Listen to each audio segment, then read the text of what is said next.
வணக்கம் உறவுகளே, உங்க எல்லார்ட்டையும் ஒரு முக்கியமான விஷயத்தை பத்தி பேசலான்னு வந்திருக்கேன். ஒரு தோழியா என் அனுபவத்துல நான் உணர்ந்த ஒரு விஷயத்த உங்களோட பகிர்ந்து கொள்ள வேண்டியது என்னோட கடமைன்னு நினைக்கிறேன்.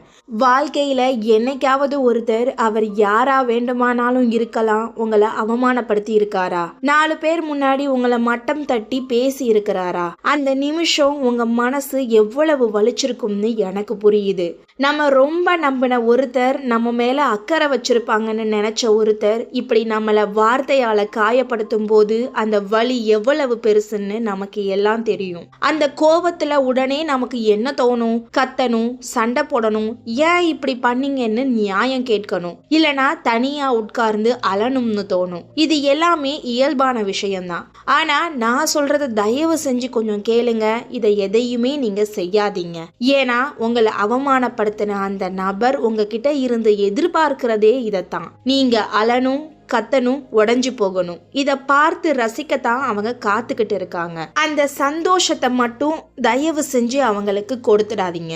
சரி, அப்போ அவங்க கிட்ட என்னதான் பண்றது அப்படின்னு கேட்டீங்கன்னா, அதைத்தான் இந்த வீடியோவில் 7 அத்தியாயமா சொல்ல போறேன். இதுல நான் சொல்ல போற ஒவ்வொரு விஷயமும் முக்கியம்தான். ஆனா கடைசி அத்தியாயம் இருக்கு பாருங்க, அதுதான் ரொம்ப ரொம்ப முக்கியமானது. அதுதான் உங்க வாழ்க்கையே மாத்த போகும் ஒரு சக்தி. அதனால கடைசி வரைக்கும் இதை கேளுங்க. வீடியோக்குள்ள போறதுக்கு முன்னாடி நீங்க நம்மளுடைய சேனலுக்கு புதுசு அப்படின்னா நம்ம சேனலை சப்ஸ்கிரைப் பண்ணிட்டு வீடியோவுக்கு லைக்கும் போட்டுட்டு அப்படியே ஹைப்ங்கிற ஆப்ஷனை கிளிக் பண்ணி விடுங்க. அப்பதான் இந்த பயனுள்ள வீடியோ இன்னும் பல பேருக்கு சென்றடைய உதவும். அத்தியாயம் 1, மௌனம் என்னும் கண்ணியமான ஆயுதம். அவங்களுக்கு தெரியாத ஆனா உங்களுக்கு மட்டுமே இருக்கக்கூடிய ஒரு பெரிய சக்தி இருக்கு. அதுதான் உங்களுடைய மௌனம். ஆமாம் உறவுகளே, உங்களுடைய அந்த அமைதி தான். அவங்க உங்களை திட்டும் போதோ அவமானப்படுத்தும் போதோ நீங்க எந்த ஒரு வார்த்தையும் பேசாம, எந்த ரியாக்ஷனும் கொடுக்காம, ரொம்ப கண்ணியமா அமைதியா அவங்கள ஒரே ஒரு பார்வை மட்டும் பாருங்க, அவ்வளவுதான். அப்படி மட்டும் இருந்து பாருங்க, அவங்க அதை எதிர்பார்க்கவே மாட்டாங்க. அவங்க என்ன நினைப்பாங்க? இவங்க கத்துவாங்க, சண்டை போடுவாங்கன்னு நினைப்பாங்க. ஆனா நீங்க அவ்வளவு அமைதியா கம்பீரமா இருக்கும்போது அவங்களுக்குள்ள ஒரு பயம் வரும். என்ன இவங்க பேசாம இருக்கிறாங்க, இவங்க மனசுக்குள்ள என்னதான் ஓடுது அப்படின்னு அவங்க குழம்ப ஆரம்பிப்பாங்க. கத்தி பேசுறதை விட, சண்டை போடுறதை விட உங்களுடைய இந்த அமைதி இருக்கே, இது ரொம்ப கூர்மையான ஆயுதம். நீங்க எதிர்த்து எதுவுமே சொல்லாத போது அவங்க சொன்ன வார்த்தைகளே அவங்களுக்குள்ள திரும்ப திரும்ப கேட்க ஆரம்பிக்கும். அவங்க செஞ்ச தவறு அவங்களையே உறுத்த ஆரம்பிக்கும். அத்தியாயம் 2, இதுதான் உண்மையான வெற்றி. நம்மளை அவமானப்படுத்தினவங்களுக்கு பாடம் புகட்டணும்னு நினைக்கிறது தப்பு இல்லை. ஆனா நீங்க நினைக்கிற மாதிரி கத்தியோ சண்டையிட்டோ அதை செய்ய வேண்டாம். உண்மையான பழிவாங்கல் என்ன தெரியுமா? அவங்க இல்லாமலும் நீங்க ரொம்ப சந்தோஷமா இன்னும் சிறப்பா கம்பீரமா வாழ்ந்து காட்டுறது தான். அவங்க உங்களை அவமானப்படுத்தினதுக்கு அப்புறம் நீங்க சோர்ந்து போய் உட்கார்ந்து இருந்தா அங்க அவர் ஜெயிச்சிட்டாரு. ஆனா நீங்க அந்த வலியை எல்லாத்தையும் தூக்கி எரிஞ்சிட்டு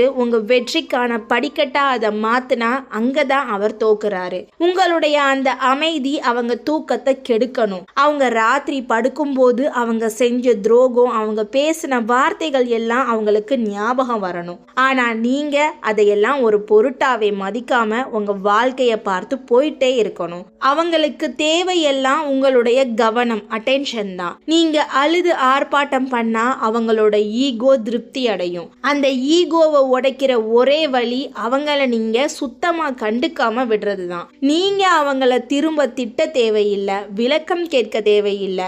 ஏன்னா தப்பு பண்ணவங்களுக்கு விளக்கம் கொடுக்க வேண்டிய அவசியம் உங்களை போல ஒரு நேர்மையான மனுஷனுக்கு கிடையாது. அத்தியாயம் 3, சுயமரியாதையும் மாற்றமும். ஒரு விஷயம் உறவுகளே, நீங்க அமைதியா இருக்கிறது மூலமா உங்க மேல அவங்களுக்கு இருக்கிற அதிகாரத்தை நீங்க பறிக்கிறீங்க. இவங்களுக்கு என்ன ஆச்சு? ஏன் இவங்க மாறிட்டாங்க? ஏன் நம்மளை கண்டுக்க மாட்டேங்கிறாங்க? இந்த கேள்விங்க அவங்க மனசை அடிச்சுக்கிட்டே இருக்கும். அவங்க எதிர்பார்த்தது உங்க அழுகைய, ஆனா நீங்க கொடுத்தது ஒரு மர்மமான அமைதிய. இது கஷ்டம்தான், எனக்கு தெரியுது. ஆனா அந்த வலியை வெளியே காட்டிடாதீங்க.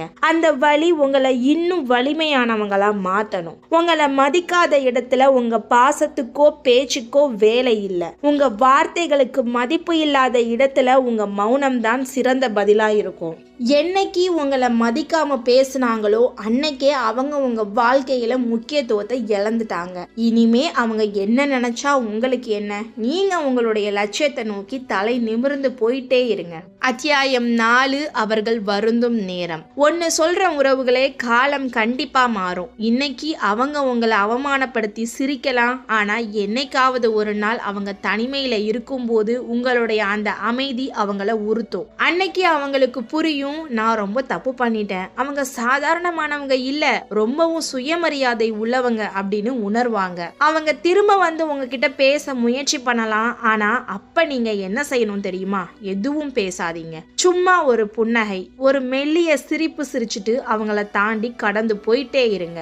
அந்த சிரிப்புல 1000 அர்த்தம் இருக்கும். நீங்க எனக்கு ஒரு விஷயமே இல்லைன்னு அந்த சிரிப்பு அவங்களுக்கு சொல்லும். அதுதான் அவங்களுக்கு கொடுக்கிற மிகப்பெரிய தண்டனை. உலகம் என்ன நினைக்கும்னா சத்தம் போடுறவங்க தான் பலசாலின்னு. ஆனா உண்மை அது இல்ல. தன்னுடைய உணர்ச்சிகளை கட்டுப்படுத்தி எவர் ஒருத்தர் நிதானமா அமைதியா நிக்கிறாங்களோ அவங்க தான் உண்மையான சக்தி. அவங்க உங்களை அவமானப்படுத்த நினைச்சாங்க, ஆனா நீங்க உங்களை உயர்த்திக்கிட்டீங்க. அவங்க உங்களை அழிக்க நினைச்சாங்க, ஆனா நீங்க உங்களை இன்னும் அழகா செதுக்கிக்கிட்டீங்க. இதுதான் உங்க வெற்றி. அத்தியாயம் 5, உங்களை நீங்களே கண்டறிதல். மௌனமாயிருக்கிற அந்த நேரத்துல இன்னொரு முக்கியமான விஷயத்தையும் நீங்க செய்யணும். அவங்கள பத்தி யோசிக்கிறத நிறுத்திட்டு உங்களை பத்தி யோசிக்க ஆரம்பிங்க. இத்தனை நாள் மத்தவங்களுக்காக வாழ்ந்திருப்பீங்க, மத்தவங்க சந்தோஷத்துக்காக உங்களை நீங்களே வருத்திக்கிட்டு இருந்திருப்பீங்க. ஆனா அவங்க உங்களை அவமானப்படுத்தின அந்த நிமிஷம் உங்களுக்கு கிடைச்ச ஒரு வாய்ப்பு, உங்களை நீங்களே செதுக்கிக்க ஒரு சந்தர்ப்பம். உங்களுக்கு பிடிச்ச விஷயங்கள் என்ன, உங்களுடைய கனவுகள் என்ன, இதையெல்லாம் தேடி போக ஆரம்பிங்க. நீங்க மௌனமா இருக்கிறது அவங்களுக்கு பயத்தை கொடுக்கும்னா நீங்க உங்களை மெருகேத்திக்கிட்டு வளர்றது அவங்களுக்கு பொறாமையை தரும். உங்களுடைய சிரிப்பு, உங்களுடைய தெளிவான பேச்சு, உங்களுடைய தன்னம்பிக்கை, இதெல்லாம் அவருக்கு ஒரு பாடம் சொல்லி கொடுக்கணும். நீ என்ன உடைக்க நினைச்ச, ஆனா நான் இன்னும் உறுதியா வளர்ந்திருக்கேன் அப்படிங்கிற செய்தி அவருக்கு உங்க வளர்ச்சி மூலமா போகணும். அத்தியாயம் 6, அவங்க ஒரு பாடம் மட்டுமே. நம்ம வாழ்க்கையில வர்ற எல்லாருமே நிரந்தரம் கிடையாது உறவுகளே. சில பேர் ஆசீர்வாதமா வருவாங்க, சில பேர் பாடமா வருவாங்க. உங்களை அவமானப்படுத்தின அந்த நபர் உங்க வாழ்க்கையில ஒரு பாடம், அவ்வளவுதான். அவங்க ஒரு முற்றுப்புள்ளி கிடையாது. ஏன் தெரியுமா? ஒரு வைரம் ஜொலிக்கணும்னா அது நிறைய காயங்களை வாங்கிக்கணும். அதே போலத்தான் நீங்க இப்போ அனுபவிக்கிற இந்த அவமானம் உங்களை ஒரு வைரமா மாத்த போகுது. அவங்க பேசின வார்த்தைகளை நினைச்சு வருத்தப்படாதீங்க. அந்த வார்த்தைகள் தான் உங்களை இன்னும் ஜாக்கிரதையா இருக்க கத்து கொடுத்திருக்கு. யார நம்பணும், யார்கிட்ட எவ்வளவு இடைவெளி விடணும்னு அவங்க உங்களுக்கு புரிய வச்சிருக்காங்க. அதனால அவங்களுக்கு நன்றி சொல்லிட்டு மனசளவுல அவங்கள தூக்கி எரிஞ்சிடுங்க. அவங்க உங்க மனசுக்குள்ள இருந்தா தான் உங்களுக்கு வலிக்கும். அவங்கள வெறும் அந்நியனா பார்க்க ஆரம்பிச்சிட்டீங்கன்னா அவங்க என்ன பேசினாலும் உங்களுக்கு அது வெறும் சத்தமா தான் கேட்கும். அத்தியாயம் 7, எல்லையற்ற வானம் உங்களை வரவேற்கிறது. கடைசியா ஒண்ணு உறவுகளே, மன்னிப்புங்கிறது பலவீனமானவங்க செய்யறது இல்ல, ரொம்ப பலமானவங்க செய்யறது. அவங்க உங்ககிட்ட வந்து மன்னிப்பு கேட்கணும்னு காத்துக்கிட்டு இருக்காதீங்க. அவங்கள உங்க மனசுக்குள்ள மன்னிச்சு விட்டுடுங்க. அது அவங்களுக்காக இல்ல, உங்களுடைய நிம்மதிக்காக. ஏன்னா ஒருத்தர் மேல கோவமோ வன்மமோ இருந்தா நாம அவங்க கூடவே வாழ்றது மாதிரி அர்த்தம். அந்த பாரத்தை இறக்கி வைங்க. இந்த உலகம் ரொம்ப பெருசு. ஒரு சின்ன வட்டுக்குள்ளேயே உங்களை நீங்க சுருக்கிக்காதீங்க. உங்களை மதிக்கிற, உங்க அன்பை புரிஞ்சுக்கிற, உங்களை கொண்டாடக்கூடிய ஒரு பெரிய கூட்டம் வெளியே காத்துக்கிட்டு இருக்கு. அங்க உங்களுக்கான அங்கீகாரம் கிடைக்கும். நீங்க யாருன்னு நிரூபிக்க வேண்டிய அவசியம் யாருக்கும் கிடையாது. நீங்களா இருக்கிறதே ஒரு பெரிய வெற்றி தான். நிமிர்ந்து நடங்க. உங்களுடைய ஒவ்வொரு அடியும் உங்களை ஒரு புதிய உயரத்துக்கு கொண்டு போகட்டும். உங்க மௌனம் பேசாத பல விஷயங்களை உங்க வெற்றி பேசும். சரி உறவுகளே, இந்த வீடியோ உங்களுக்கு ஏதாவது ஒரு வகையில் உத்வேகத்தை கொடுத்திருந்தால் மறக்காமல் லைக் செய்து உங்கள் நண்பர்கள் மற்றும் குடும்பத்தினருக்கும் இந்த வீடியோவை ஷேர் செய்யுங்கள். உங்கள் எண்ணங்களையும் கருத்துக்களையும் கீழே கமெண்டில் பதிவிடுங்கள். படிக்க நான் தயாராக இருக்கிறேன். இதுபோன்று மேலும் பல உத்வேகமூட்டும் வீடியோக்களை தொடர்ந்து பெறுவதற்கு நம்மளுடைய சிந்திக்க சில நிமிடம் சேனலை இன்றே சப்ஸ்கிரைப் செய்து கொள்ளுங்கள். அடுத்த வீடியோவில் சந்திப்போம். நன்றி.